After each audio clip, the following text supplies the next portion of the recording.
Hello everyone, today we'll talk about how to fix or how to solve your Netflix app.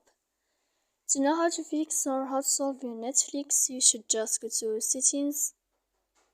Here we click apps, default apps, app settings.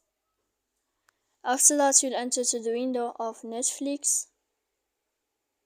When you find this list of app and for you will click on first app and you will click OK.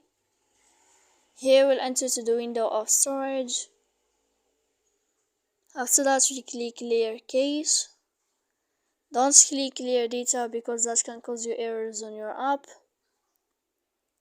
And in the end of all these steps, you can turn off your Wi-Fi.